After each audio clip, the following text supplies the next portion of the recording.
नमस्कार दोस्तों, एक बार फिर स्वागत है ऑडियो बुक समरी चैनल पर।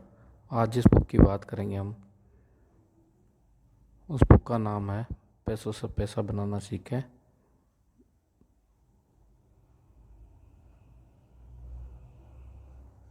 The falcon method book summary. एक चीज़ हम में से है, अधिकांश लोगों में कॉमन है, वह यह है कि एक दिन भी अगर हम अपने काम पर नहीं गए या हमने उस दिन काम नहीं किया तो उस दिन हमारी कोई भी इनकम नहीं होगी। इसलिए चाहे कुछ भी हो, हमें काम तो करना ही होगा। हम चाहकर भी आराम नहीं कर सकते, क्योंकि हमारी फाइनेंशियल सिचुएशन हमें ऐसा नहीं करने देती।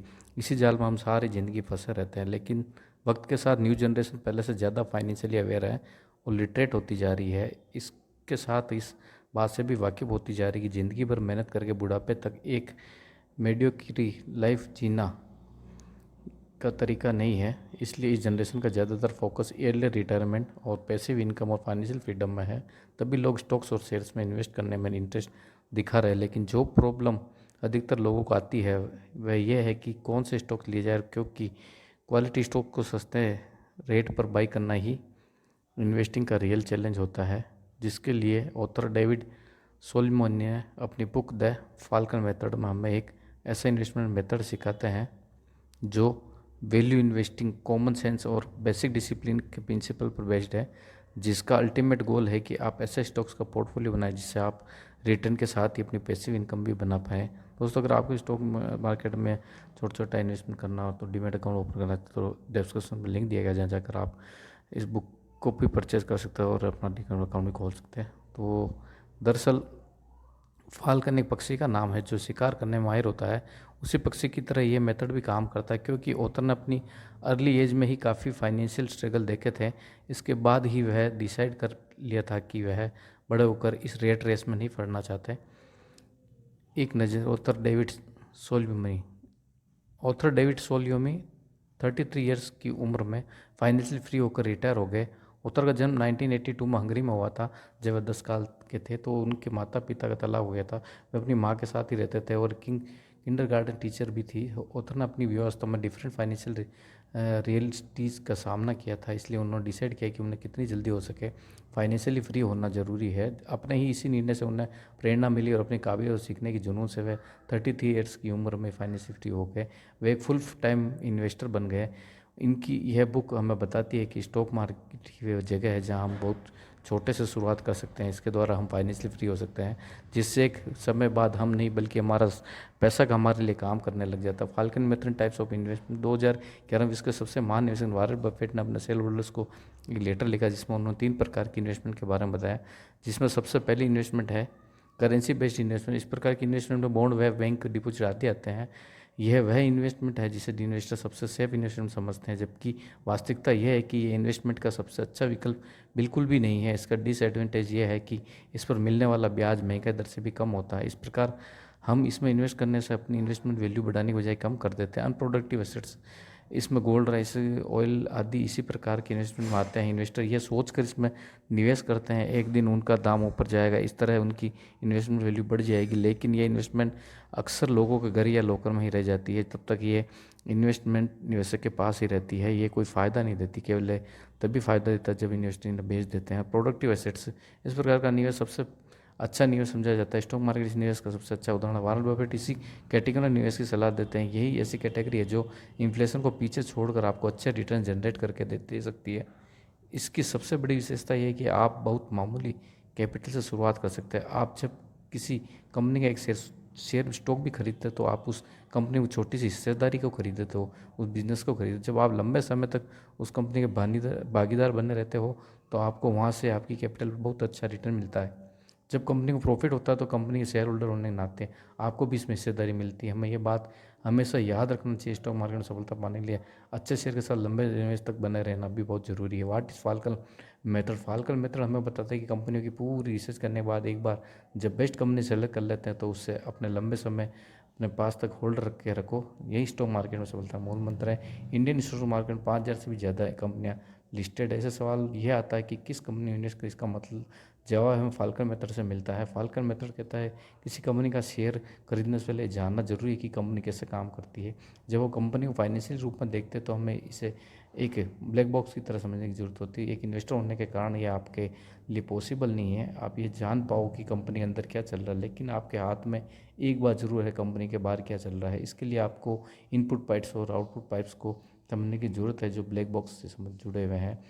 फाल्कन मेथड इनपुट्स पाइप्स यानी इनकम, ब्लैक बॉक्स के एक तरफ इनपुट्स पाइप्स अर्थात इनकम, दूसरी तरफ आउटपुट्स पाइप्स अर्थात एक्सपेंसेज हैं।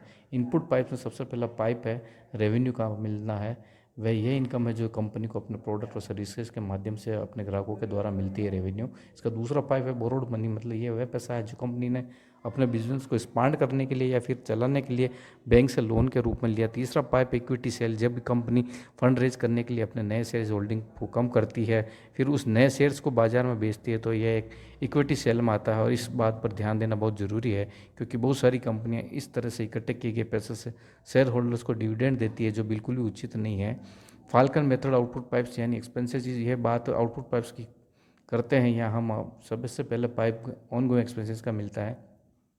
ये कंपनी के रोज़मर्रा का एक्सपेंसेस होते हैं जिसमें सैलरीज, ऑफिस सप्लाईज, मार्केटिंग और एडवर्टाइजिंग शामिल होते हैं। दूसरा पाइप है कैपिटल एक्सपेंडिचर है।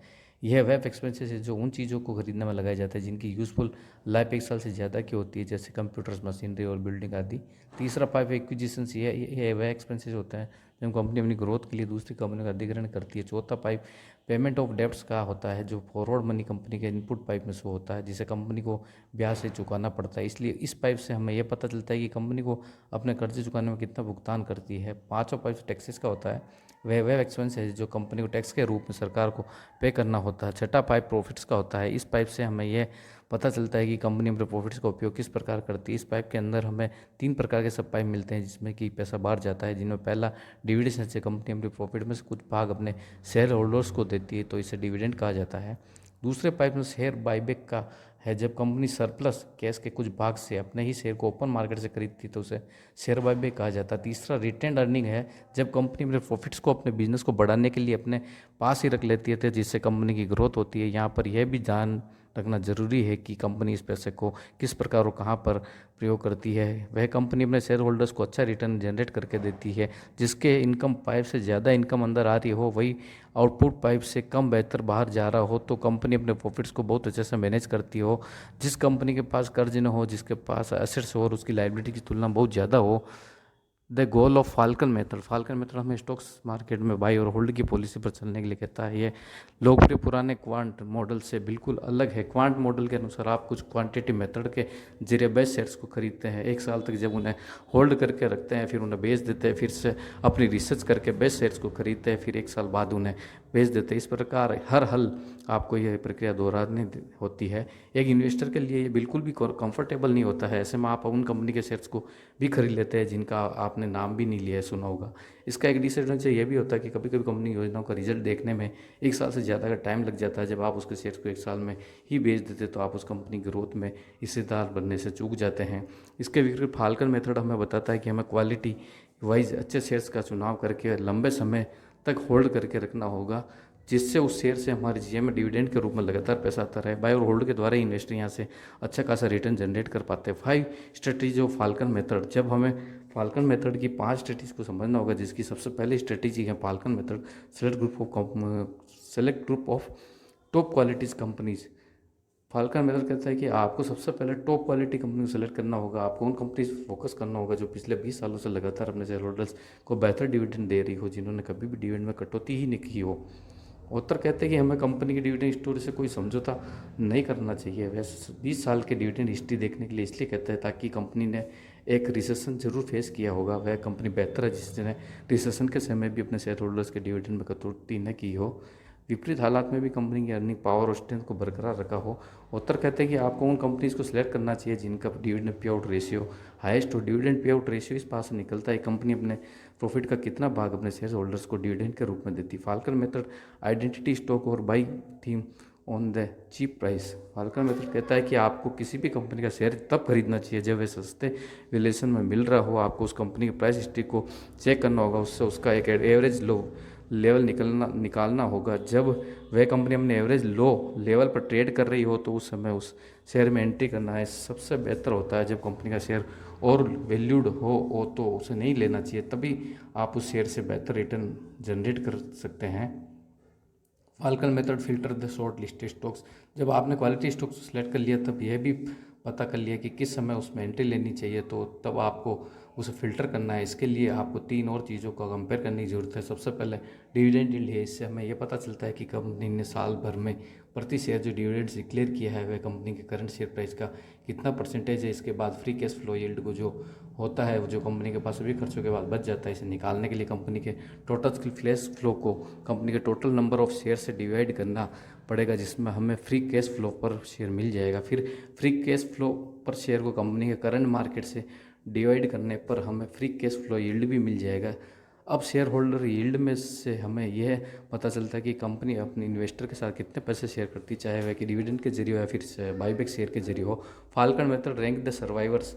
जब आपको अपने स्टॉक्स को करंट वैल्यूएशन के आधार पर 3 प्रकार के रैंक में रखना होगा। इसमें सबसे पहला श्योर है, इसमें वह शेयर आएंगे जो एवरेज वैल्यूएशन से भी अच्छी वैल्यूएशन में अवेलेबल हो। दूसरा में भी है, इसमें वह ऐसे आएंगे जो एवरेज वैल्यूएशन पर अवेलेबल हो। और तीसरा नो वे, इसमें वह शेयर आएंगे जो एवरेज वैल्यूएशन से काफ़ी ऊपर और एक्सपेंसिव वैल्यूएशन पर ट्रेड कर रहे हो और वैल्यूड हो। इस प्रकार आप अपने स्टॉक्स को रैंक करने के बाद आसानी से क्वालिटी स्टॉक्स को बाकी स्टॉक्स से अलग कर पाएंगे। Falcon method take qualitative judgement.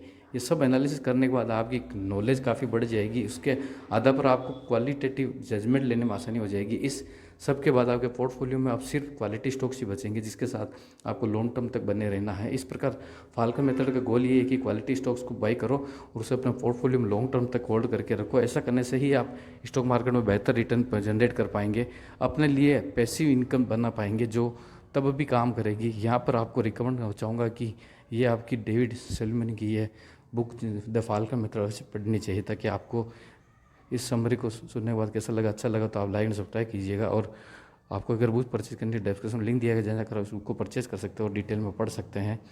तो धन्यवाद दोस्तों, आपको बुक समरी कैसी लगी। और अगर आप भी स्टॉक मार्केट में इन्वेस्ट करना चाहते हो तो डिस्क्रिप्शन में लिंक दिया गया, जहाँ जाकर आप अपना डीमैट अकाउंट को ओपन कर सकते हैं और आप भी एक छोटी छोटी इन्वेस्टमेंट कर सकते हैं।